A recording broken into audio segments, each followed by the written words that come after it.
G'day, it's Heath here from pickinglessons.com. In this mandolin lesson, we're going to take a look at this great fiddle tune, Cumberland Gap, in the key of G. In a moment, we're going to take a look at the first half of the break here in this lesson, but if you head on over to pickinglessons.com, you will find yourself a copy of the tablature we're working from. You'll also find part 2 of this lesson where we take a look at the second half of the tune and the tag, and you'll find some play along and backing tracks for the break that we're working on, so pickinglessons.com. Alright, let's have a slow play through part A, and then we're going to have a chat about some exercises and some tricky areas we need to work on. 1, 2, 3, 4.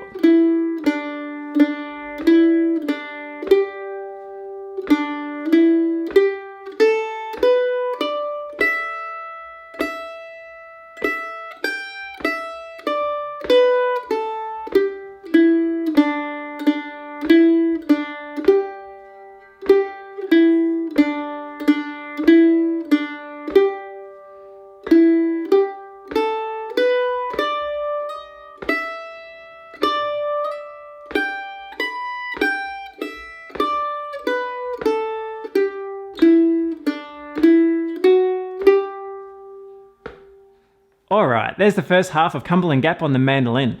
Now, we're going to have a look at some exercises here to help us learn the tune and some general ideas to help us practice.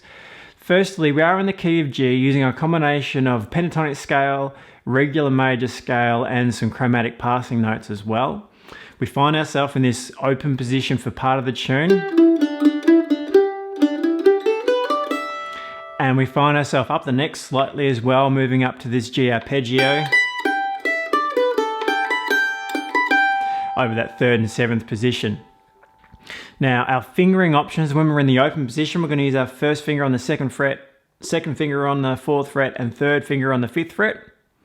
That's pretty consistent there. When we move across, we'll move our fingering into the 3rd fret there with our 1st finger and our 7th fret with our 3rd finger. So keep that in mind. Now, something that's really important is the right hand. As we play through this, follow the down up of the 8th notes. So for example, let's take a look at this first measure. We're following our 8th notes, down, up, down to the quarter note, down, up to the 8th note. That's got to be super consistent because at the tempo you'll find yourself needing to play this tune. If your right hand's not consistent, you're going to have a real hard time doing it. So bear in mind, 8th notes, down, up, down to the quarter note. Just following that pulse, because when we are playing quicker, that's really important that you're not thinking about that. But that's the underlying technique we need. All right, so this first opening passage is pretty easy.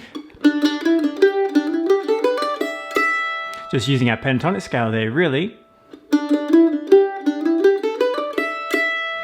Practicing in portions is a nice idea, so those first 2 measures.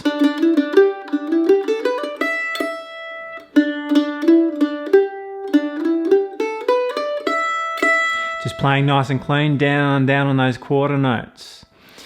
Moving through measures 3 and 4, again, practice in portions.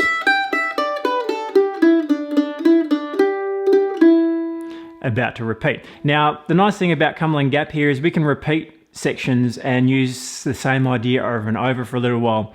So these first 4 measures you could play for part A.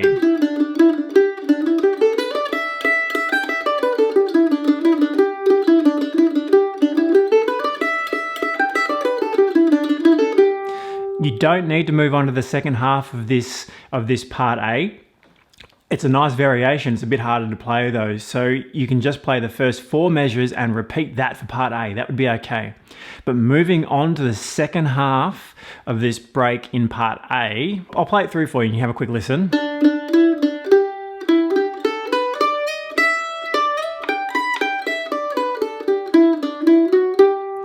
We're moving up the neck. It's going to be a little bit harder and tougher to play, but the main things to watch here is when we move into measure 6. These two slides. Firstly, let's slide from 5 into 6 with finger 3. Open first string, slide 5 to 7. The slide is played with finger 3 both times.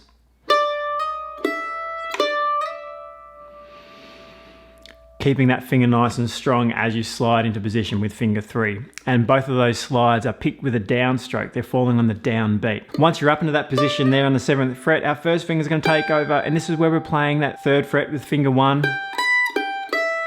And we get this G, B, G to the open E string.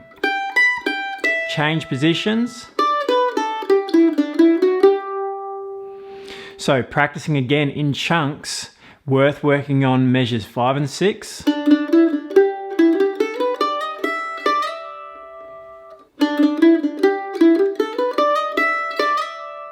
Getting used to that, remembering your picking hand really following the down up of the 8th notes and the down on the quarter notes.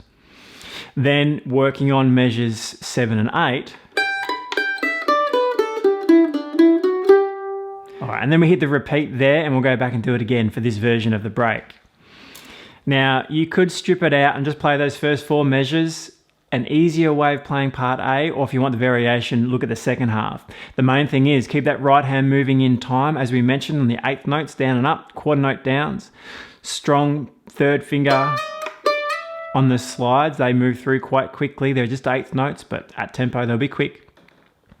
And then really make sure you get your quarter notes and wait those out when you play them. So working on 2 bars at a time, I think, is a nice idea for this tune. When you get those 2 bars, work on the 4 bars. So the first 4 of this part A would be great as a loop, as an easier loop for part A. But if you want that challenge, move on to the second half of the tune when we get the slides and we move up the neck.